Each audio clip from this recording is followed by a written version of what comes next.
The following is a presentation of the Matt Talk Podcast Network.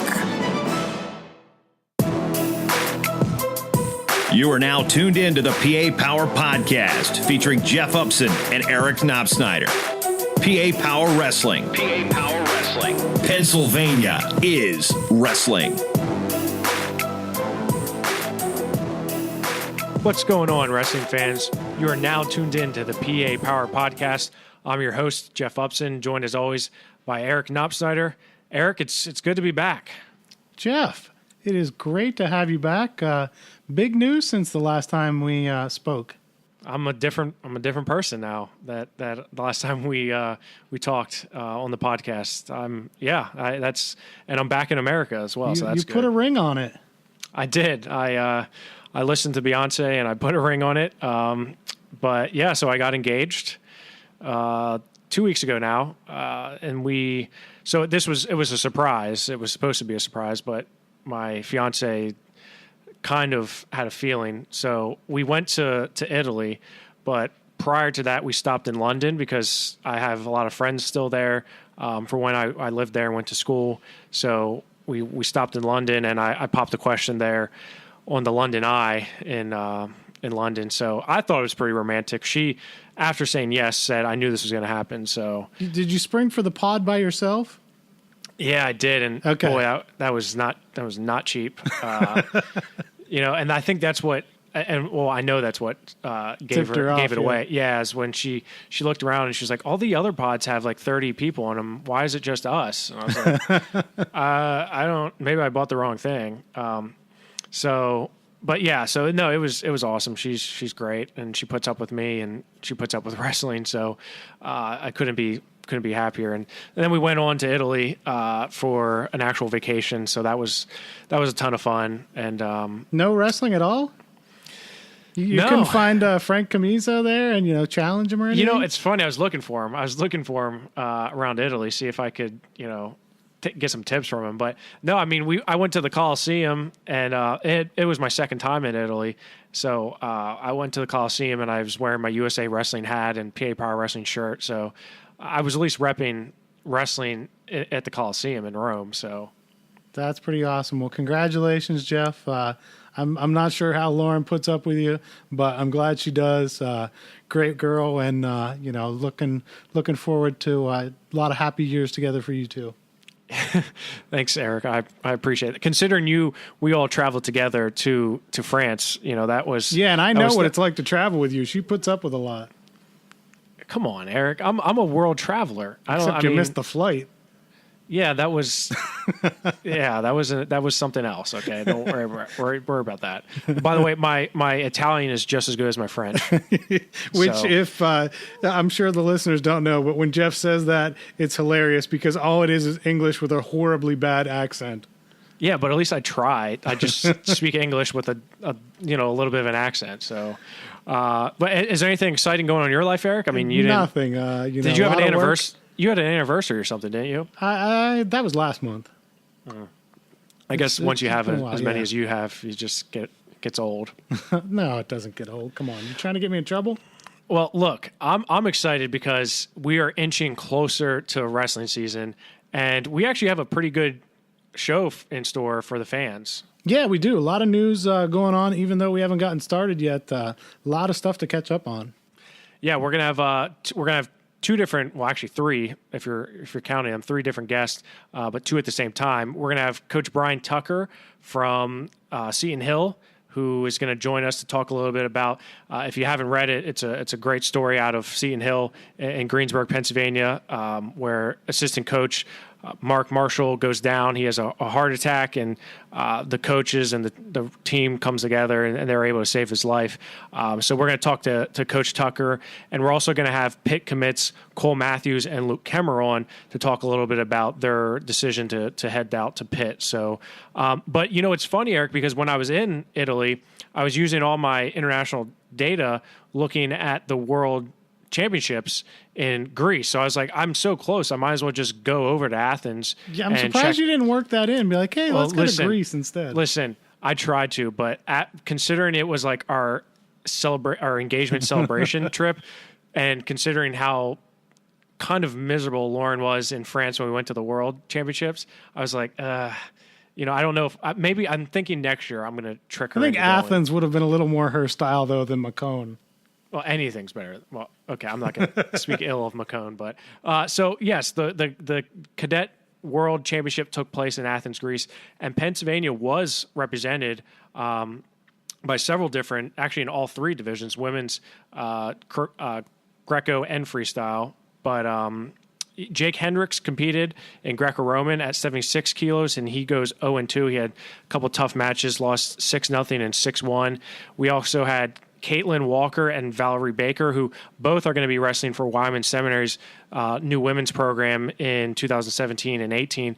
Caitlin Walker takes 5th. She goes 1-2 at 40 kilograms, and Valerie Baker, she takes 7th. She goes 2-2. So a good showing out of our women, and I know Jake Hendricks is upset with his performance, but to get to wrestle in the World Championship and to battle like he did, you can't be upset with that. No, and it's such great experience. We've talked about it before. Anytime you get an opportunity like this, just to go and compete at that level, see what it's like. I think it's probably an eye-opener for a lot of guys and girls the first time they go.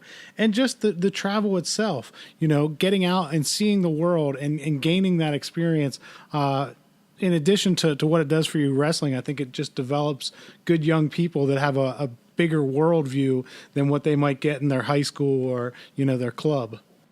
Yeah, and I saw lots of pictures from all of them, going around Greece and seeing Athens, and talk about an experience for a high school student. That's awesome. I mean, it's a once in a lifetime experience for these young men and women. So really, really cool experience for them. Gavin Hoffman, he comes away with some hardware, and man, I was impressed with the way he battled back. Yeah, great showing by Gavin. I mean, you and I have talked about him a lot over the past year or two, and just continues to impress. He's already committed to Ohio State, and I know they're excited about what they've got going there. They obviously have a great international program going with their RTC there, with what Kyle Snyder's done and Logan Stieber, and now they've got another one coming in next year in Gavin Hoffman, who's already been on that world stage and shined on that world stage. Yeah, and we had him on, I guess, 2 podcasts ago after he was able to clinch that spot on the world team. And, he said it straight. He said, I'm looking to come away with a gold medal and hardware. So, he does get it done. He was able to bounce back after falling to Iran. He comes back and finishes with bronze. I was impressed I was able to watch all his matches, and I was very impressed with the way he was battling back. He won 3 straight in the consies. He was able to come away with a 7-2 win over India for that bronze medal match. And, if going at 85 kilograms, where I think he's comfortable, I think Gavin really showed his potential on a really, really good U.S. cadet team that saw several world champions. Yeah, and we've talked about this a little bit before, but man, the future looks great for the U.S., doesn't it? Not just the future. I mean, obviously the senior level, we're doing really well. The junior level, the cadets, the women are coming along. It's a good time for USA Wrestling. Absolutely, Eric. I agree with you, and I'm really excited to see Gavin come back to Pennsylvania with some UWW hardware. I know he's going to be very happy with that as he goes for his 3rd state title. And actually, he's going to be going against Michael Beard from Malvern Prep at Who's Number One in just a few weeks. Yeah, we're less than a month away. Can't wait. That's definitely one of the highlight matches for me, is to see how that goes. But you and I, we love that event. Flo does a great job with it. Gets some great names there and some great matches. So some other news, Eric, the Super 32 qualifier, it's an early entry qualifier, and this is the first time that Pennsylvania has 2 in the same year. Muhlenberg College hosted one, and over this past weekend, Mars Area High School held one, and there was a ton of Pennsylvania wrestlers that were able to compete there. Actually, 43 of 54 medalists there were all from Pennsylvania, and the top 4 earned a spot. Well, they can register early for the Super 32, which is a huge advantage because the Super 32, as you would expect, fills up really, really fast. Yeah, and we talked a little bit about it before. This is a great opportunity, having one on the western half of the state where it's not quite as far of a drive for moms and dads and kids, trying to qualify and then going down to North Carolina. So great job by Mars to get this on the western half of the state and allow some of these guys from the western half of Pennsylvania, some Ohio guys, I think some New York guys, still attracting a great field there. But as you said, great job by the Pennsylvania guys in taking so many spots out of this. Yeah, and it doesn't hurt that Kerry Colott, the best ever from Pennsylvania, held a clinic on Saturday and then was there on Sunday as well, checking out the wrestling. But I was impressed because, as most of you probably know, I'm doing the top incoming freshman right now. I'm compiling that and getting everything in order for that.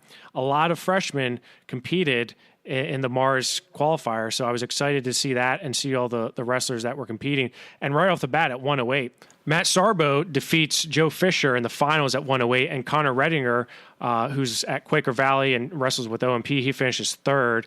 At 115, Kyle Burkholder, state qualifier from Hempfield, he wins it over a fellow state qualifier, Trenton Donahue from DuBois. So a lot of Pennsylvania flavor at 115 pounds.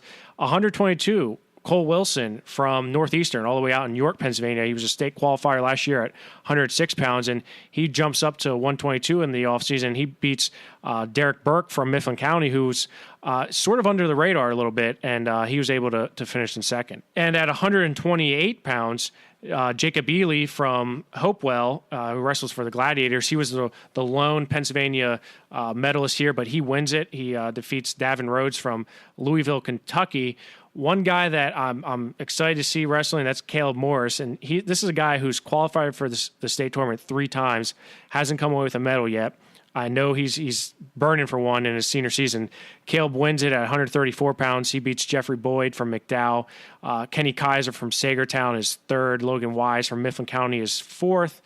And at 140, Dale Doback, a.k.a. Tim Harisco from Camden McMillan, he finishes in first. He's one of 2 Pennsylvania medalists at this weight. Grayson Charles from Solanco was fourth. And I like this guy a lot. Eric, you've heard me say it. Thane Lawrence. And I got a nickname for him, the Thane Train Lawrence. What do you think? Not bad, not bad. I mean, I'm just kind of stealing it from Zane Train, but I think the Thane Train could work. I don't know. It works. He's been steamrolling through. I mean, we saw him last year. We're really impressed by him, and it looks like he's not taking anything away this summer and this fall, and is still wrestling really well. You remember, Eric, because we're going to be talking to Cole Matthews in a little bit, but you remember when we had him on the podcast before the state tournament, and I asked him, like, hey, what do you think about this freshman Thane Lawrence? And he was like, never heard of him. It's like, all right, Cole. And Thane actually finished third in the state behind Max Murin and Cole Matthews, so that he's pretty darn tough. But he actually had a tough match with Alex Hornfeck from Mars, the hometown guy there. Hornfeck actually came out, took him down, put him on his back, but Lawrence was able to come back to win 9-7. Michael Cusick from South Fayette was third. And at 154 pounds, Trey Howard, another Waynesburg Central guy, he finishes first. Cam Connor from Kiski area is third. Jason Montgomery at 162 pounds, PIAA state medalist last year for Bethel Park. He finishes first. He beats Nick Delp from Kiski area in the finals, and Luke Stout from Mount Lebanon is third, and Nick Marisco from Seneca Valley is fourth. So a really deep weight class at 162. 172, another Waynesburg Central guy, Kyle Hammett. This guy is like Caleb Morris. He's looking to get onto the podium in Hershey. He finishes in first. And John Hoover finishes in third. Jesse Quatsi from Greensburg Salem, he is second. He injury forfeited to Hammett in the finals. Jeffrey Market is fourth. At 184 pounds, Bryson Miller from Freedom is first. Austin Wally from Southside Beaver, wrestling for Gladiators, is second. And at 197 pounds, Parker McLennan from Altoona is first. Danny Starr, Kiski area, is second. Justin Hart, this is a freshman from Hampton. You got to keep an eye on him. This is a guy who's younger brother of Jake Hart, who won a state tournament a couple years back. Justin Hart is a real deal. He's up at 197 pounds as a freshman. So at 222 pounds, Eric, you're better at pronouncing names than I am. So I'm going to go ahead and let you pronounce that. All right, I haven't contributed much here to this discussion, so I guess I'll take this one. Shamil Zanalev.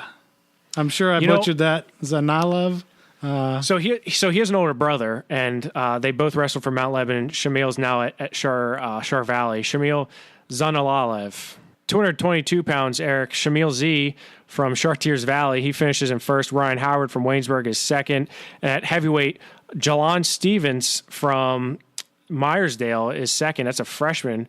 And Bishop McCoy from Southside is third. So overall, and I just checked the Super 32 registration page, and I saw the entries, and I would say 95% of the Pennsylvania wrestlers who qualified here in the top 4 have already registered. So it's really good to see all these wrestlers going to be heading down south to compete in the Super 32.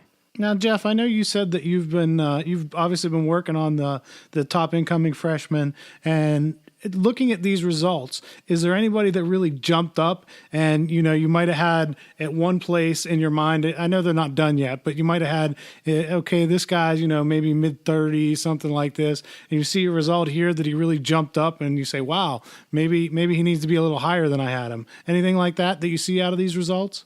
I saw a few, and at 108, you had 3 PJW state champions there, Matt Sarbo, Joe Fisher, and Connor Redinger, and all 3 of them were PJW state champions in different weights, so it's interesting to see. It's hard to really judge because, they're all going to go in at 106 because they're all lighter weights, but it's, sometimes you have those 87-pounders that will come out and surprise you, so Matt Sarbo, I thought that's a huge statement for him to come out and win the Super 32 early entry at Mars. I think that really sets him, up nicely for the top incoming freshman. But, really all 4 of those wrestlers at 108 pounds have all been on the map and on the radar, so to speak, for the top incoming freshmen. So you will see all 4 of those names in the top incoming freshman report, just a matter of where they fall. But I think Matt Sarbo winning the championship title really sets him apart a little bit. So, and as I said, Eric, Justin Hart from Hampton, I think that's a guy that,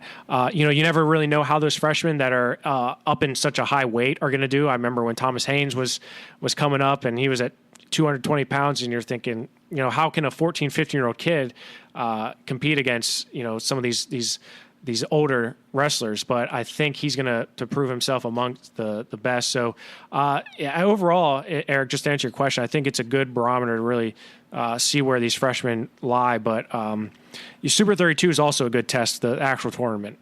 Yeah, absolutely. We were down there last year, going to be making the trip again this year. And you get to see how these guys perform, not only against the Pennsylvania guys, which we have a little bit of an idea, but also how they do in a situation like that, where you've got all these mats going and you're wrestling kids from Florida and California and Michigan. And, just getting that experience of being in that atmosphere and kind of shows you how they can do in a tournament of that size and that depth. Yeah, and I'm looking forward to it, Eric. We saw Garrett Nyhouse and Sammy Hilgis both competing last year at Super 32. Both just had great, successful freshman campaigns. So, and both of them are registered to compete in the Super 32 again. So it's a good place to make your mark as a freshman and even as an 8th grader. Remember when Spencer Lee was wrestling at the Super 32 as an 8th grader and was actually a runner-up there. So definitely looking forward to the Super 32. And, with school starting, I had some people ask me, what are some notable transfers? I had someone ask me that on social media, like what some of the notable transfers were. And the one off the top of my head that I know is significant is in Quentin Milliken, who was at Cumberland Valley his first 3 years. He's at Trinity. And Quentin was he's a 3-time state qualifier in AAA. He hasn't made it on the podium yet, but every year he's been right in that mix. And what's interesting to me is because Milliken, originally, him and Greg Wirt, who's now at Central Dauphin, Greg Wirt was at Trinity and then went over to Central Dauphin. Both those wrestlers, they transferred in from Lewistown area to wrestle for Trinity. So Quentin never wrestled for Trinity, but he'll be spending his senior season there. Yeah, we've talked about a couple. Just briefly mention them again. Obviously, Francis Dugan going out to Iowa, so leaving the state altogether. That's kind of a big one. And then one that we talked a little bit about, I think, on our last episode was Caden Cassidy from Bishop McCourt headed to Chestnut Ridge, which will make them even stronger in AA. Yeah, it definitely will. And Caden's definitely going to be looking to add more firepower to an already pretty loaded lineup there. Another one that I saw, Keegan McCord. He's going from Donegal to Manheim Central. He was a regional qualifier last year. But some other wrestlers that are going to be on the move because they just made commitments. We had several wrestlers making big-time commitments since the last time we talked to you, 3 of which are all going to Pitt. Number 6, Cole Matthews. Everyone should know his name. He was a state champion as a freshman, and last year he was a runner-up to Max Murin. He's looking for his second state championship, his 4th medal this season. He's going to be going to Pitt. Joining him are number 16, Lewis Newell, who is a 2-time state runner-up for Seneca Valley. He projects at 125.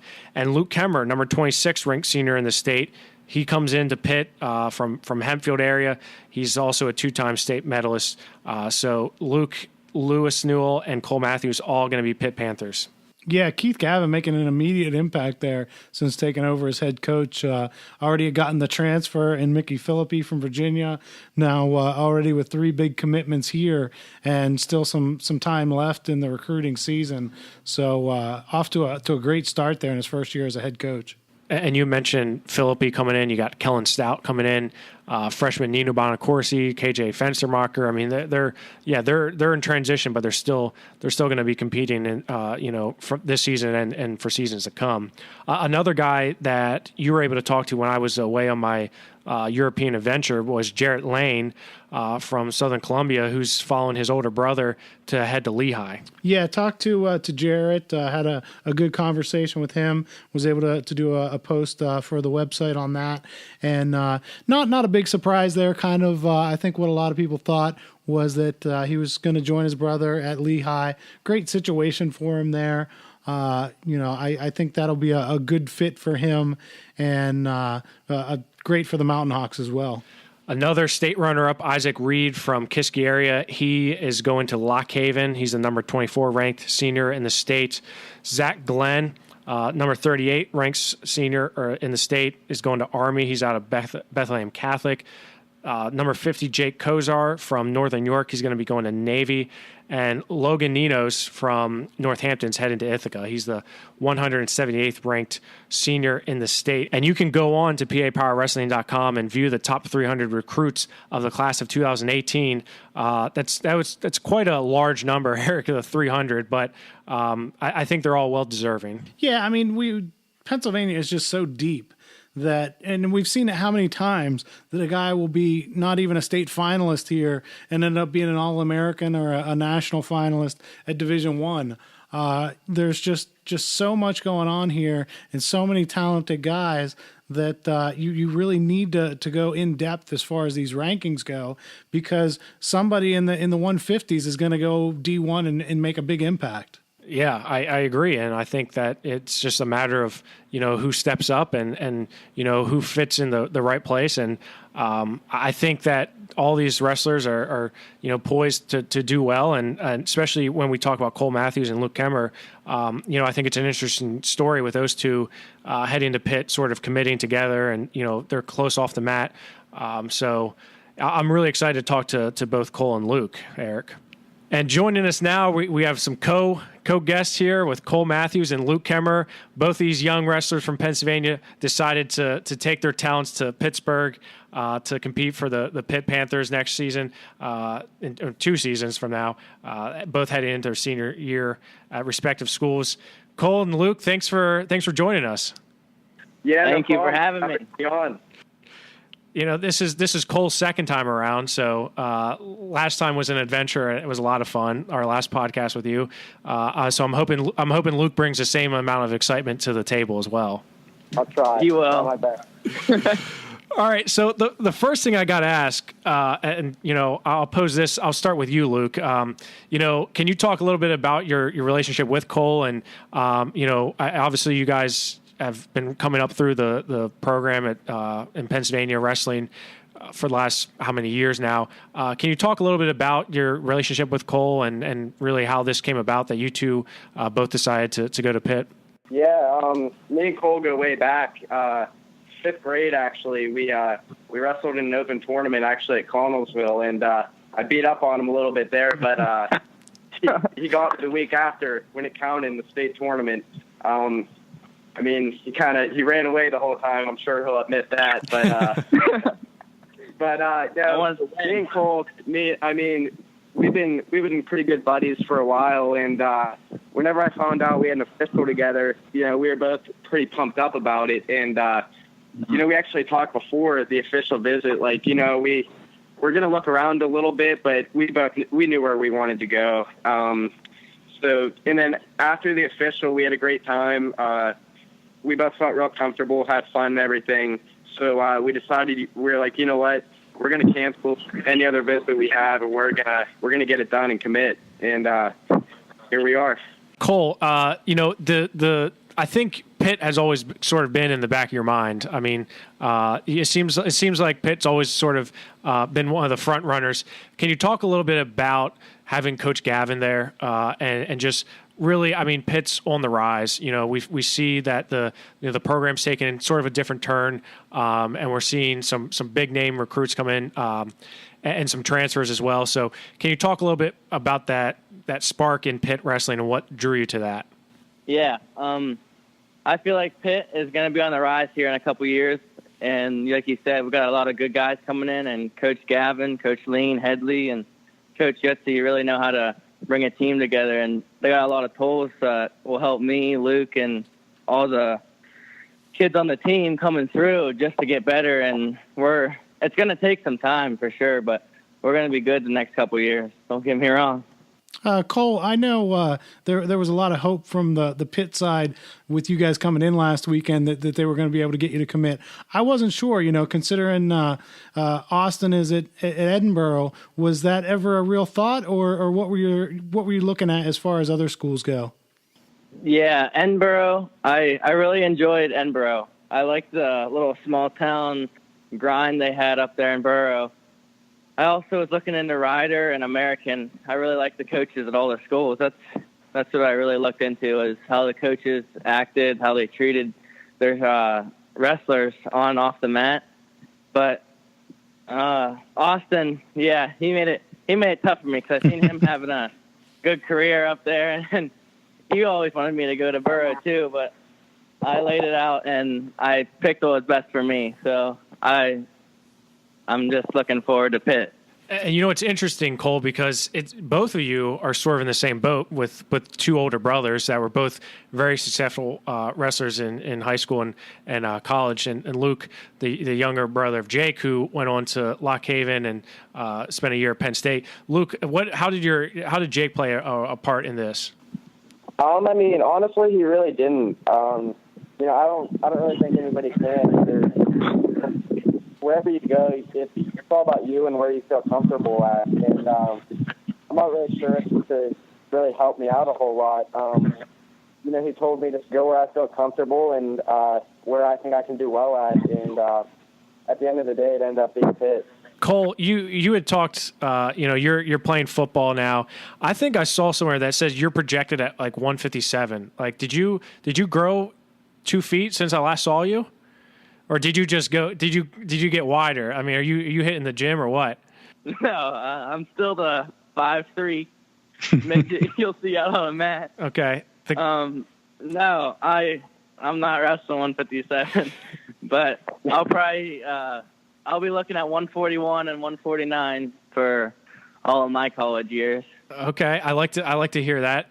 Considering I remember when you were like standing on a stool to rub Gene Ringer's back when he was getting ready to wrestle. So I'm glad to see you didn't just bump up to 157. Can you talk a little bit about your senior season? I mean, you got it done your freshman year. How awesome would it be to end your senior season the same way you started it, on top of the podium in Hershey? It'll feel great. But at the same time, I have to look ahead on the college and think the job's not done. But, yeah, high school is going to be nice. We have a good team going into this year, so I'm excited that we can get the team title too. But, yeah, I got a lot of high hopes for this season for us. I'm very excited for it. Luke, can you talk a little bit about, just your career? I think I wouldn't say it was under the radar because you finished third your sophomore season. You were a really touted freshman coming in. Can you talk a little bit about your season, especially last year, ending with a little bit of disappointment for you, I would say, and talking about getting back to where you can be? Yeah, sophomore year went really well, and last year I did pretty well until the end of the year. I wasn't fully healthy, physically or really mentally going into that state tournament. I wasn't really where I needed to be at that time, but after that I've been really motivated and everything. So I'm looking to end my career on a high note. And we heard that Cole's going to be at least around 141, 149. Did you balloon up too, or are you still in the same range that you saw last year, like 138? He ballooned up. I'm going to conflict at Carver in Iowa, and I'm going 138 there, and then I'm trying to figure out where I want to go now, like between 145 and 38. I'm not really quite sure yet, but at the college level, I'm thinking 149 should be pretty good for me. Yeah, and then you guys have also added, Pitt has Lewis Newell, another commit. So really solid commits there as far as the light and middleweights go. You guys have to be pretty excited about what's going on there. Mm-hmm. Oh, yeah. Having a guy like Cole and Louie, I mean, those are, two local guys that have done really extremely well. So we're trying to bring in local talent, and I think whenever you can do that, it's a great thing, especially in PA. It's a real hotbed. Definitely going to be pretty well. Cole, when we talked a little bit, you talked about the team with Reynolds and stuff. How talk about the feeling of wrestling for such a high powered. We hear Mason Beckman on the college broadcast. All he talks about is Reynolds, and I just learned this last year that you guys actually practice in like the cafeteria. You have to roll the mats out. How crazy is that? I mean, that's like the true definition of blue collar wrestlers right there. Yeah, it's not crazy when that's what you've grown up around. So us rolling the mats out, that's what you know. So going to other places, it seems like it's a treat not having to roll mats up and roll mats out. Jeff, I think we could groom Cole here for an eventual replacement for Mason. Maybe just keep the Reynolds pipeline going there. Just have him, give him his years at Pitt, and then when he's done, we'll just kind of ease Mason into retirement and let Cole take over. Or we can just throw Mason into retirement. I mean, maybe you can. Cole, just having that Reynolds mentality, you're expecting to win every time you step on the mat, just as a team. Last year we saw you guys just do, great things, a perfect season come together. What's it going to take for you guys again to do that this season? It's going to take a lot of practice time because we have 6 starting seniors leaving. 5 of them were state placers, and now we have to get these 9th and 10th graders that were in the JV part of it all last season. We have to get them focused on that our program isn't okay with losing. So they'll figure it out soon enough that it's not going to be okay to lose at Reynolds. And you'll remind them real fast of that, I'm sure. I'd love to be a freshman coming up on a team with Cole Matthews as a senior. I think that would be a lot of fun.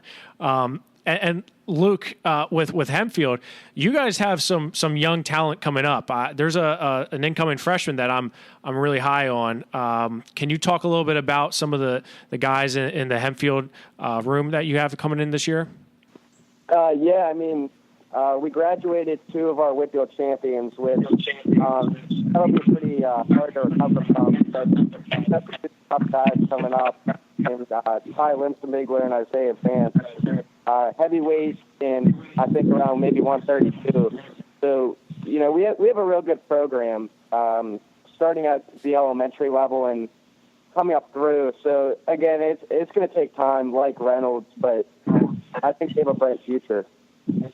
Yeah, and you had mentioned Ty Leinzenbigler, and I've been able to see him wrestle several times, and I'm impressed with the way he wrestles. But also Isaiah Vance, like you said, a little bit of an upper weight. So I'm excited to see how Vince brings the team together, and you sort of, is it interesting for you, Luke, to, it seems like yesterday you were a freshman battling for a spot in, the top of the Southwest region, and now you're leading the team, it seems like. So, is that sort of an interesting role for you to have? Yeah, I mean, it went by quick. I feel like, it flew by. I feel like I was a freshman just not long ago at all. So now that I'm kind of more of a leader, I guess, I enjoy it. But, I hope the best for all the young freshmen coming up. So whatever I can do to help them, I'm happy to. I want the best for our program, really. Well, that's awesome, Luke and Cole, and we appreciate you both being able to come on and talk to us a little bit about your decisions to go to Pitt. And I will remind both of you that I live in Pittsburgh, and I'll be keeping an eye on you, Cole, especially you, Cole. Okay, so all right, I patrol through Oakland sometimes, so don't think I won't be looking for Cole Matthews. All right, I'll be looking for you. All right, I like to hear that, and Mason Beckman too, if you can find him. I don't know, he's normally down in the South Hills somewhere rolling around, but I appreciate you both coming in and talking to us about your decision to go to Pitt. I think it's really cool that two Pennsylvania guys, two high caliber Pennsylvania guys, were able to commit to Pitt at the same time and really bring a boost to that program. So. Best of luck to you, and we look forward to seeing you the rest of the year. Okay, guys? Yeah, thank you. I appreciate it. All right, guys. Thanks. Just want to, again, thank Cole Matthews and Luke Kemerer for stopping in and giving us their time to talk a little bit about their commitments to Pitt and what they're looking forward to the senior season. So, Eric, you got to be happy. Your Pitt Panthers are looking good. Yeah, as I said, Keith Gavin doing a great job there, bringing in big names. And we've talked about it before. I mean, what Pitt needs to do is really get those Whitfield guys to stay home. There's so much talent and so many guys that can make an impact at the collegiate level in Western Pennsylvania. And you need to really get those and then bring in a guy like Matthews from Reynolds. And you can really build that into a powerhouse pretty quickly just by keeping guys within a 70 or 80 mile radius of Pittsburgh.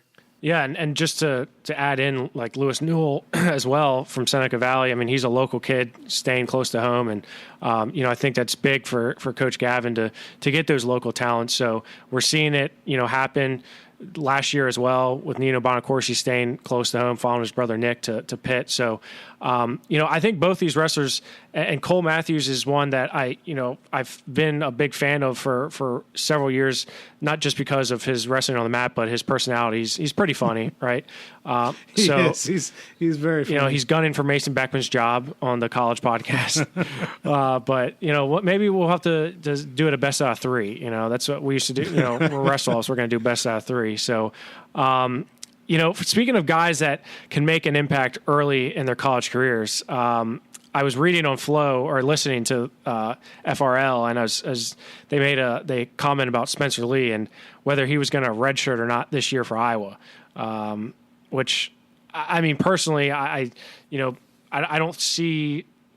Let me put it to you this way: if it was up to him, he would wrestle because that's just the way Spencer is, right? He's really wants to compete, and especially after the way he left, on the mat last time he wrestled, I think he is dying to get back on the mat. But I think in the end, they're probably going to end up saying, look, we want you to get healthy, we want you to get stronger and a little bit bigger, and get ready to go, the next season. What is your thoughts, Eric? I don't see a reason for him. I'm sure he wants to wrestle, but looking at it from Iowa's perspective, they're not beating Penn State or Ohio State this year. Even if they have Spencer Lee in there and he goes out and wins a title, it's not going to matter. I think they're that far behind in the team race. So I think Iowa is a team that almost always redshirts their freshmen. I know when I talked to Max Murin about it this summer, he's pointed out, I think Burak was the only one in the past decade that hasn't redshirted as a freshman. They did it last year with Marinelli. I expect them to redshirt Spencer. As you said, he's probably just chomping at the bit, and I wouldn't want to run into him in an open tournament with a guy who has, not been able to get on the mat in live action in this many months after the loss in the state finals. But yeah, I'd be really, really surprised if they do decide to put him in the lineup. Not because he can't compete and do really well at the NCAA tournament this year. I think he would do very well there, certainly an All-American if he's healthy, probably a finalist. But I don't see the reason for it. Hold him out this year. Let him wrestle in some opens. As you said, grow into that 125 spot a little more, and then come back next year where you're really kind of loading up if you're Iowa and have a better shot next year. I agree, Eric, and I think obviously the debate is can Spencer convince the coaches to let him wrestle if he's if he really wants to, and I think obviously it'll probably end up him redshirting and just getting healthy, getting that knee healthy, resting his body. But I was just thinking about this the other day. Can you imagine being that wrestler who has to go against Spencer Lee in his first match back after losing in the state finals? Like, I kind of feel bad for that wrestler, whoever it is. Yeah, because it's probably going to be somebody from a smaller school or a D2 or D3 school who runs into an open, and you step out there against Spencer Lee, and he's just going to want to gnaw somebody's leg off, and Yeah, you better watch your elbows there because you're gonna get turned. So I regardless, I think, like I said, despite speculation from the guys at Flow, I think Spencer will probably end up redshirting this year. And in reality, he has 2 years. He has an Olympic redshirt if he wants it. Being a 2-time world champion in juniors, I think he has nothing but time to reach his goals and to, obviously his main goal is an Olympic gold medal. And, in the meantime, I think he's going to focus on getting stronger and better at Iowa. But, yeah, I do want to point out, I did ask Coach Brands about this when he was in Johnstown a couple months back. But if you've ever spoken to him, he's not. He's going to tell you what he wants to. You're not going to be able to pry too much out of him when he doesn't want to tell you something. So he said, we're just concentrating on him getting healthy and getting better every day, and wouldn't give me any kind of real insight there as to whether or not there was a possibility of him wrestling this year. Well, and I don't blame him, and I think that's, not at all. And I think that's the number one thing for him to do is Spencer get healthy. I mean, you don't want to rush getting back, but there's no point in him rushing to get back. It's not like you said, it's not going to affect the team race. It's not like Mark Hall being pulled from his red shirt the second half because Penn State's going to be competing for a national championship. So it's not like that situation. So why not just rest him, get healthy, get stronger, wrestle in some open tournaments, and be ready to go and go at it, your redshirt freshman season. So some speculation on that front. We asked the viewers and the listeners to tweet us some of their questions that they had for us to go over on this show. And one of my favorites, Robert Ewing, Super Stud 84, that's at Super SUPR Stud STUD 84 on the Twitter. He asked us about the 20-man bracket in AAA and maybe a 16-man bracket going back to the 16 in AA. What are your thoughts, Eric? I'm all for going back to the 16. I was never really a proponent of the 20-man. Well, and just AA or AAA as well? Certainly for AA. I definitely would be a proponent of it for AA. I could buy the argument of a 20-man bracket for AAA because you do have more competition up there. But, I mean, really, the goal of AA and AAA, isn't it to keep the number of schools somewhat relative so that, you don't have 200 schools in AAA and 50 in AA? I mean, aren't you trying to get close to a 50-50 split there in the number of teams? So even that, I'm not sure that you need a 20-man bracket. Well, I mean, I don't think it would ever happen that one class would have more than the other. I just don't think that would ever fly with the PIAA. I am, at the beginning of this whole thing, I was saying, we got to keep it 16. We got to keep it 16. And after a few years now, I'm okay with the 20-man bracket. My biggest issue is the regional alignments with the districts. I think there's some serious issues with the way that our regions are split up and how they're made up. I don't think they make sense geographically, or when you're looking at strength in numbers and strength in, I just don't think our numbers quite represent the right people getting to the state tournament all the time. And I think that's somewhat of an issue when you have some really good wrestlers sitting at home with some other wrestlers who, they're on the fence, right? And we saw, I can't tell you how many times last year or the year before that we had four of the qualifiers, the state qualifiers from the Southwest region in AAA all ended up medaling. So did they go 1 through 4 at heavyweight? They did go 1 through 4 at heavyweight last year, and there was a few other weights where they all 4 qualifiers ended up medaling. So that to me just shows a disproportionate amount of wrestlers from one area doing really well. So I think the bigger issue is the regional alignments. If you get 16 of the best wrestlers in the state going at it, you don't need a 20-man bracket. But if you have some wrestlers that are getting into the state tournament that, maybe they wouldn't make it in a 16, but they can make it in a 20.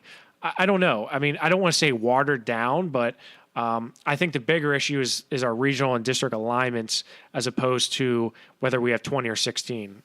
But do you ever see the PIAA going to a merit-based system and saying, okay, Southwest, you deserve this many, maybe this region doesn't? Or are they always just going to say, well, these are the numbers, this region has to get this many because they've got this many schools in it? Well, it's always going to go off the numbers. I mean, there's no way. I mean, not in my lifetime. I don't think we're ever going to see something where it goes merit based.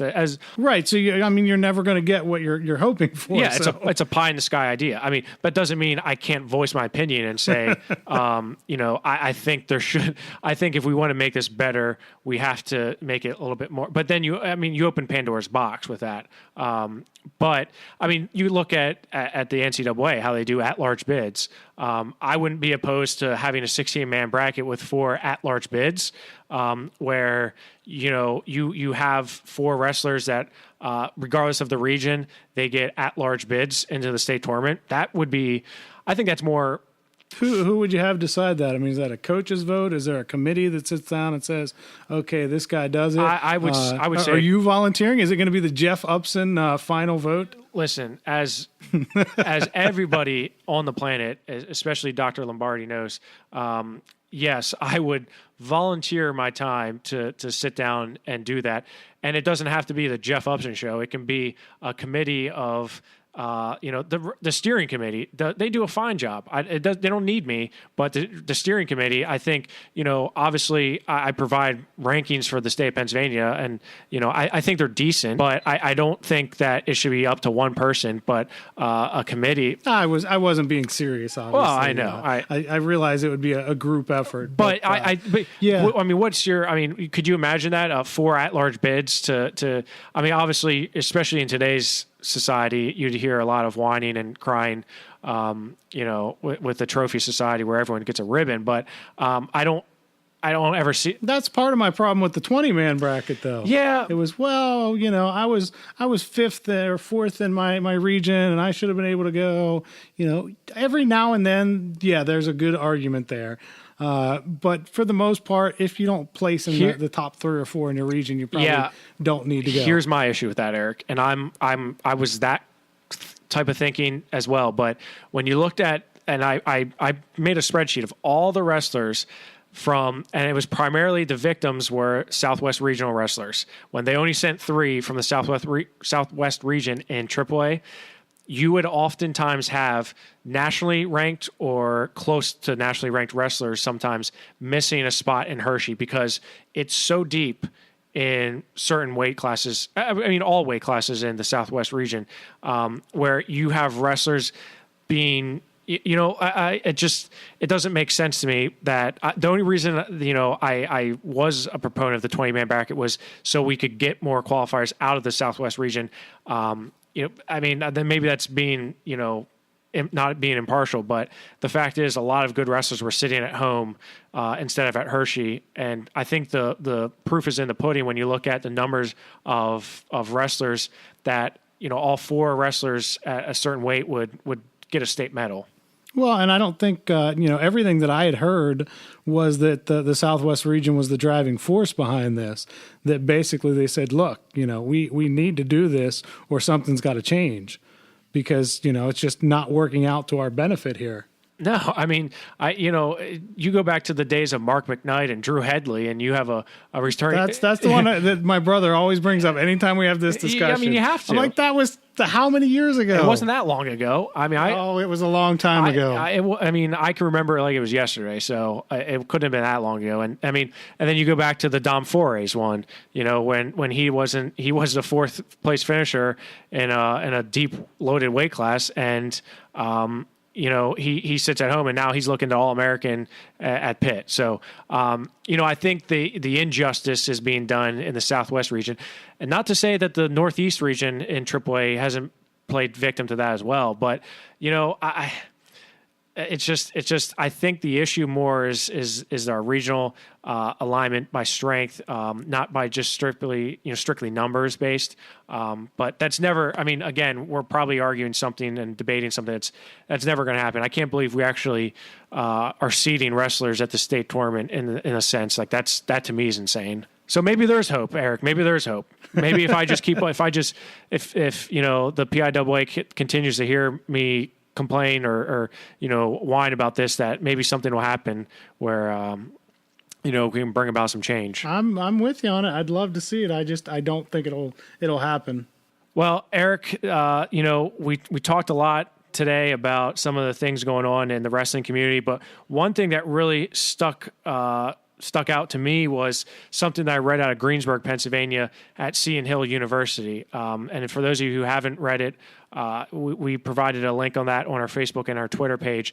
But Coach Brian Tucker, head coach at Seton Hill in Greensburg, Pennsylvania, Division II school, there was a wonderful story that came out of there that it touched a lot of people when you saw that the way the wrestlers reacted when one of their own went down. Yeah, definitely. Volunteer assistant Mark Marshall, who has been a competitor in his own right, in phenomenal shape, and works out with the guys on a regular basis, had a heart attack during practice on Tuesday, and the coaching staff and the wrestlers were able to rally around, give him chest compressions, keep him alive essentially until help was able to get there and with a defibrillator and get him to the hospital. And it sounds like he's doing much better now. And just a great story out of Seton Hill and what the team there was able to do.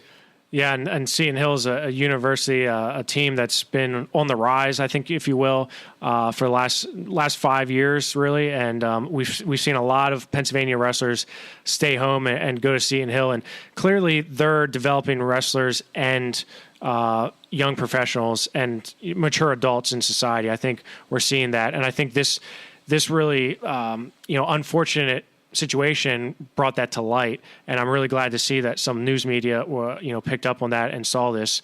So we're going to bring on actually head coach Brian Tucker from Seton Hill University. He was a wrestler at Dallastown High School out in District 3, a good rival of mine when we were at Central Dauphin. But Coach Tucker's been with Seton Hill for the last several years now. He's been by Coach Marshall's side. In fact, he was in his corner coaching him at the Veteran World Championships a couple years back. Joining us now is head coach of Seton Hill. That's Brian Tucker. And Coach, unfortunately, Seton Hill's been in the news a little bit, but for good reasons, with the team coming around to help out a fellow wrestler and a coach. Coach, can you tell us a little bit about what was going on? Yeah, it was honestly, it was just a normal kind of practice, having some matches. The guys were going at it pretty hard, obviously, and it gets competitive in the room, but nothing out of the ordinary. And so just kind of during one of the live goes, and during a break, Coach Marshall kind of bent over in an exhausted type of position. So again, it was still nothing out of the ordinary. But then after that, he really couldn't catch his breath, and he went down to all fours on the mat, and we knew something was up. So I was called over there after trying to talk to him and ask him some questions for about 4 different questions 4 times. We realized that things really weren't right, and that's when this kind of just wheel of the cycle of stuff went down, and I had a student assistant of ours and alumni, Ty Leidick. He called 911. At the same time, I was calling our head athletic trainer, Jordan Blair. During that time, I motioned to Brett Smith, my assistant coach, to remove everybody else from the scene and from the room. So he took all about 28 other guys and ushered them outside of the room, and then come to find out that those guys actually ended up directing traffic for the ambulance and for our athletic trainer. And at that time, I was still on the phone with the trainer, but yelling to him that we chose to begin CPR. And a freshman of ours is a certified lifeguard from Dewey Beach, Delaware. So he came over at the same time, and him and I started going back and forth on the compressions and rescue breaths. And then again, Ty Leidick actually handed the phone off to Tanner Druck, who's on the staff, and his role then was that he was on the phone with the 911 operator the entire time, relaying information back to us and information to the 911 operator. Our trainer heard we were beginning CPR, and he rushed to the scene, was there within 5 minutes, had the AED. The AED did issue a shock, and finally at that time, what seemed like forever, but was actually only about 6 or 7 minutes, EMS arrived on the scene and took over. And it was also around that time that Coach Marshall started showing signs of coming back into knowing where he was at, or at least knowing who was around him and responding to questions or to things that were to talking to him. So it was a whirlwind of events all kind of going down at the same time. And honestly, luckily it turned out for the best, but you take away any one of those actions or events, I'm not sure that it goes as smoothly as it does for such a traumatic situation. Coach, now you've seen your guys have success on the mat. You guys have done great work in the classroom, but I mean, this has to be a different level of pride, isn't it? Just how the team came together and, reacted under this, a life or death situation, and really kind of proved what they're made of. As you said, the guys going outside and directing traffic, guys being on the phone, calling 911. Just talk about how they handled everything, and what that shows you as far as they are as not just athletes but people as well. Yeah, and that's one thing. You're right, Eric, in terms of as we've been recruiting these guys, not just for on the mat or even academics, we preach for them to be just good people and try to establish leadership qualities. And it's funny how you preach this stuff day in and day out, and then this situation happens and it just somehow almost seemed like naturally it was on display.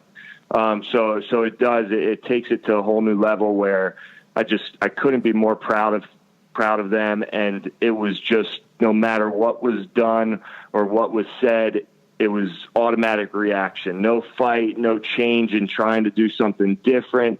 It just somehow moved so smoothly. And honestly, even explain it to you guys, it was just a kind of a surreal type of experience where, I'm trying to put into place where everything happened and when it happened. And really it just kind of did happen. And I do think and would credit our culture of leadership, our culture of team unity and preaching this day in and day out. I do credit that to having this event just move so smooth for, again, such a crazy situation and a very very not normal practice.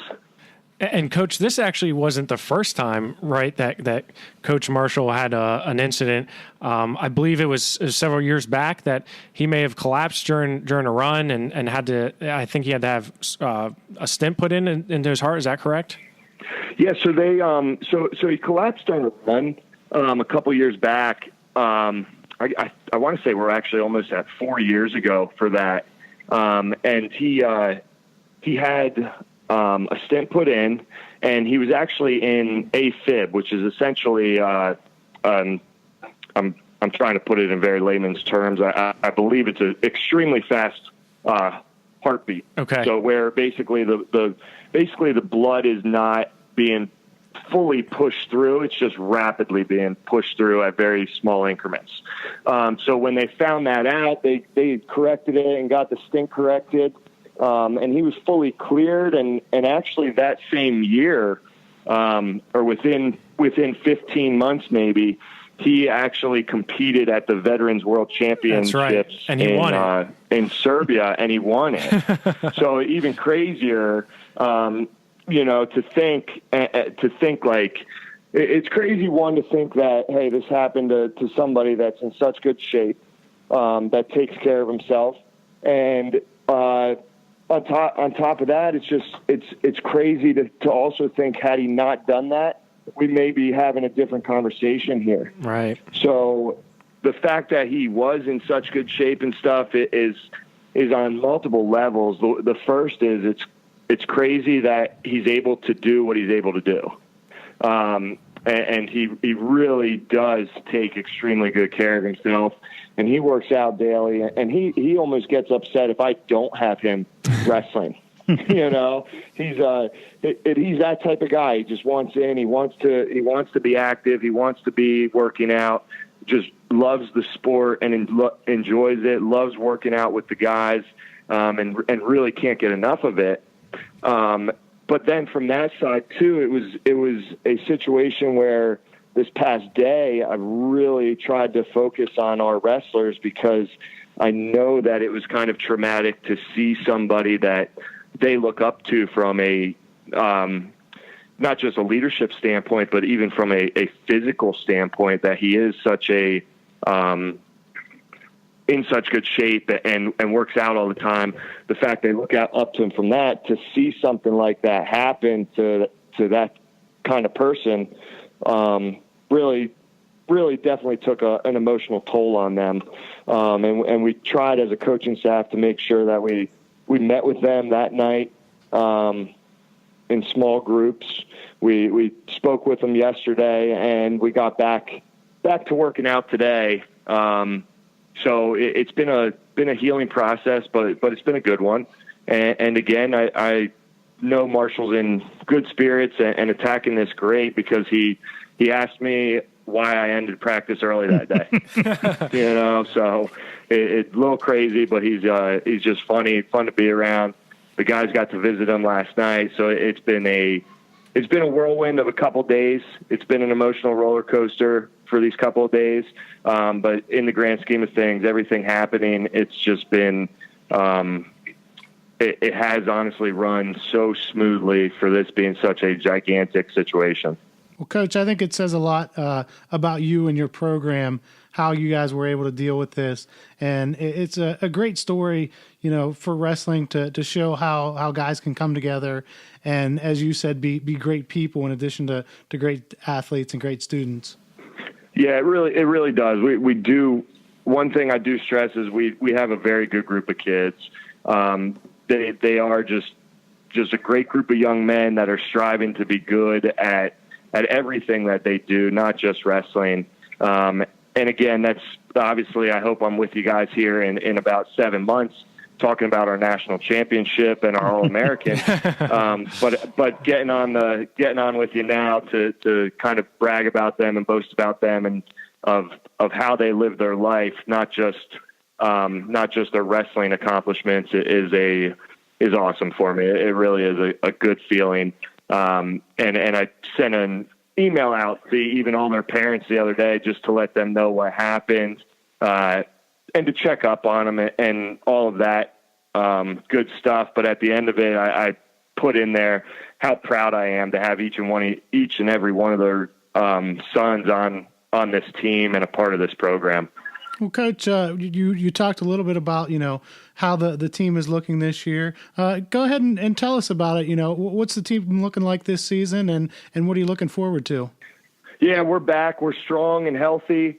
We actually returned 4 out of the 5 national qualifiers from last year. 2 of them have been multiple-time national qualifiers in Zach Wojtek and Joey Alessandro. And then 2 of them, Joey Alessandro and Alan Diltz, have actually been All-Americans before. So we're really looking good. Billy Bolin is the 4th one in that group of national qualifiers. So on top of returning them, we also return, I believe it was 4 other starters from the lineup. So we did that. Bringing all those guys back looks great. They look healthy. They look strong. They're ready to go. They're excited, ready to have some fun and score some points, which is a huge part of it. And then on top of it, we brought in a ridiculously good group of freshmen and a good recruiting class. I'll brag a little bit since it was you guys giving us our number 9 ranked recruiting class out of Pennsylvania. So I think we were the only D2 team on there, so I appreciate that. But they're doing really well too. So I look for them to even challenge these guys to get into the lineup, and then possibly even look to start at the end of the season or throughout the season. I mean, it's a tough year still. Wrestling's a grind in general, no matter what level you're at. And we have a tough year ahead of us between our PSAC tournament, Midwest Classic, and then we were invited to national duels for the first time. So we're taking advantage of that and going out there in January. What's the excitement level like for that? As you said, the first time you guys have been able to do it, you've been a program on the rise, and it seems like you guys just keep getting better and better. And is that kind of a reward for that program on the rise, is to get into the national duels? Yeah. I think it's awesome to be invited there. I'm really excited. I know guys on my staff are excited. Super happy that somebody like Zach Wojtek can be involved in that with his 5th year this year. Somebody who came into the program on basically a whim and just throwing his trust in himself and me without almost having any reason to do so. So the fact that he's being a part of it, guys on my staff with Brett Smith, Tanner Druck, Ty Leidick, JB Lawson, they were all guys who wrestled for us too. So the fact they're still around and continuing to help grow this program speaks a lot about what we're trying to build. And yeah, getting invited to that's just super fun, super exciting, and we can't wait to just compete out there too. At the end of the day, we're trying to build a program that competes with and eventually even beats the teams that are there. So it's a huge step in the right direction for what these guys want to accomplish as wrestlers and what we want to accomplish as a team. Now, the PSAC teams that are in Division II, it's kind of a little different situation in that you've got the PSAC tournament where you get to go up against some of the big guys. What's that like for you guys to have a conference where you've got D1 and D2 there, and you're kind of going back and forth? Do you see that as an opportunity as well to go up against the teams like that and just see what you can do? Yeah, I mean, it's a fun day for the guys. It's a grind of a day, which eventually pays off for us at the end of the season, because our regional tournament is a grind. So it's a fun event for them. It's a good test for them. At the end of the day, they're getting to compete against some of the best guys, not only in D2, but D1 as well. And it benefits us. From that side of things. The only, it does have some of its downfall in kind of the timing of the year, the fact that it is a grind, and then we go to the Midwest Classic and then national duels. But again, I think it's all preparing us for the end of February and for March. So we enjoy having that. We enjoy getting that competition. And then I have something as a coach to kind of compare to our room saying, hey guys, look, you think you're doing a lot. You think you're grinding it out. You think you're getting better. Well, here's an example of what it really could be. Mm-hmm. In the Edinburgh programs, in the Clarion, Lock Haven and Bloomsburg, those guys are really doing even more to live the right lifestyle and to get on the right track for their goals. So it's nice to have that example as well to show the guys, hey, don't let your egos get too big, because we may not be as good as we think we are. So that's a nice time period to send us back to reality a little bit to get into the hard winter training. You guys had a girls wrestling clinic over the summer. How did that go? And we've talked a little bit about it on the podcast before, but why the importance of a girls clinic and getting girls more involved in wrestling? Yeah. It was a really fun time, actually. We had about 20 girls signed up, ages between 5 and 12. We had some that have wrestled before. We had some that had never wrestled before. So it was a mix. But we mixed in the essentials, the basics and games. So to keep them interested, you have to have some of that fun going on in there. But we wanted to do it, one, to help the Area 3 is implementing a girls only division next year, because the whole JO program in the state is going to have a female only division for the state tournament. On top of it, I think it's just grown so much, and this sport offers so much. Obviously, even just the three of us, we're involved in it still because we absolutely love it, and we love what it has to offer. And I think that shouldn't be limited due to sex. I think on top of that, everybody should be able to go after those qualities that the sport offers, those experiences, the fun, the agony, the sacrifice. I think those are just great things that the sport has to offer, and would love to have anybody involved in it. So I think from that side of things, we really think it's a great situation. And we're in Western PA. We're in one of the best areas in the nation for high school wrestling, and then the best state in the nation for high school wrestling. So again, my thought process was more, why shouldn't we have girls competing and growing it from a female side of things as well? Coach, that's just, I think you got it all. You said it all right there. I mean, just growing the sport and doing the things that like you're doing with the girls clinics, and just I think that speaks volumes to why your team is finding success both on and off the mat in the classroom. So we applaud you for your help in growing the sport of wrestling at all levels. Thank you, guys. I appreciate that. And obviously, I got to give you guys a shout out. I think what you're doing is awesome. I'm on PA Power almost daily, or at least looking up Twitter and the social media side of things.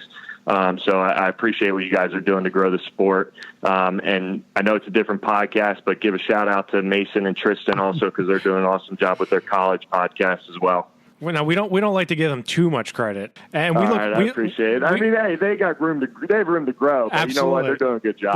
They're doing a great job, and that's what we're trying to do at PA Power. Is just, as you know, is just grow the sport of wrestling in Pennsylvania and beyond. So, anything we can do to help you is great for us. So, and we hope to see you, soon as the season rolls around. So, definitely, it's not far from either one of us, Eric or I. So, we definitely need to get out there and see you and see the team, and I think that'd be a great thing for us. So appreciate you stopping by and giving us your time and talking a little bit about the situation and what to look forward to in the future. We really do appreciate you stopping by. Thanks, guys. I appreciate it. Jeff, Eric, I appreciate it a lot. All right. Thanks, Coach. Thanks, Brian. Well, I can't say enough good things about Coach Tucker, Eric. Just what he's doing at Seton Hill and doing for the wrestling community. We're really fortunate to have the level of talent, the level of passion for wrestling in Pennsylvania that we do. I mean, I think we take it for granted sometimes, but a guy like Coach Tucker is one who exemplifies that. Yeah, definitely. And as you said, it's great to see. I mean, obviously, not the situation you want in any way, shape, or form with Coach Marshall there, but the way that his team reacted, his coaching staff reacted, did everything right, and now they're putting wrestling in a positive light. KDKA out of Pittsburgh, the TV station there, did a big story on them, talked to coaches, wrestlers were on campus, all that. It's great to see wrestling in a positive light, as you said. Too many times, wrestling only kind of gets noticed when something goes wrong. So it's wonderful to see a major outlet like that shining a light on it when something good happens in the wrestling community. I agree with you. I mean, it was great to turn on and see, the local news here in Pittsburgh and see that, wrestling was a great story about wrestling was on the television. So I love it. I love what Coach Tucker's doing there. And, he's just one of many in the state of Pennsylvania. So if you haven't already done so, go to PAPowerWrestling.com. Check out the article on the Mars Super 32 early entry qualifier. We have a write-up of all the wrestlers that competed and performed well. Who's number one's coming up next, Eric, and that's going to be a big one. And we're hoping to have some of the Pennsylvania wrestlers that are going to be competing out in Lehigh on the show. Yeah, not too far away at all. Can't wait to actually get back to some wrestling. As we said, we had a lot going on here today, a lot to talk about, but it'll be even more fun once we get some actual matches going that we can get to and see how everything's going. As always, you got to go on PA Power Wrestling, check out the top 300 recruits, the seniors. We talked to two of them today, and see where those wrestlers are going. Because, and I don't know if you saw I tweeted this out or not, Eric, but there's 3 wrestlers left in the top 10.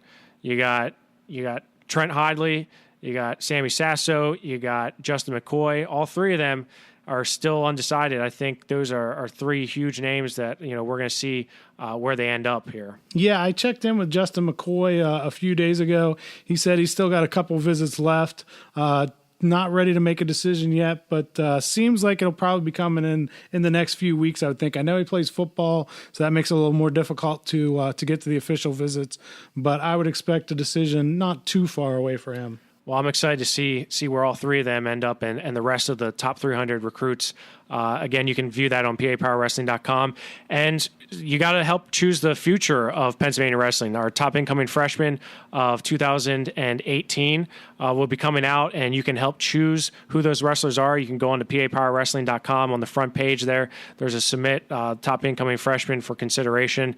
That's a very methodical and cumbersome task for me to do, but I think it's well worth it, and especially when you see the past names that were some of our top incoming freshmen over the last few years. I think it speaks volumes that how our talent really does transition through to high school.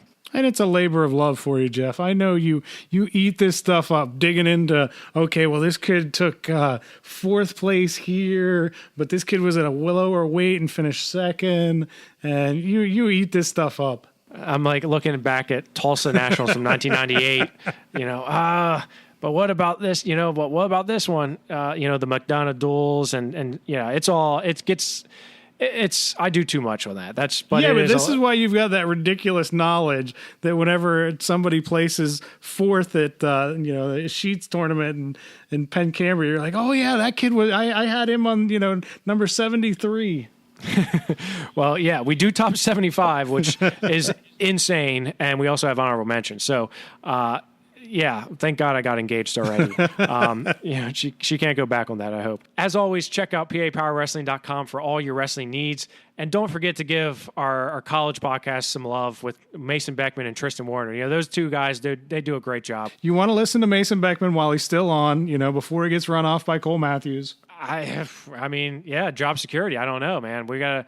I got to let him know that someone's hunting for his job. But as much crap as I give Mason and Tristan, I love those 2 guys. They do a great thing for us, and they're going to be providing some more content for college wrestling this season. So stay tuned for that. Follow us on Twitter, like us on Facebook, and oh, by the way, Eric, the new T-shirts are on sale at PAPowerWrestling.com. The gray shirts, they went fast. The first, I just tweet it out and put it on Instagram, and I think half of the order is already gone. So if you haven't already, go on PAPowerWrestling.com, click on shop, and you can find our 2 new style and shirts. We have a gray one and a black one, a little bit more of a retro look, and we also have our socks still for sale. So you can go on to PAPowerWrestling.com, click shop, and you can check them out there. So until next time, guys, thanks for stopping by.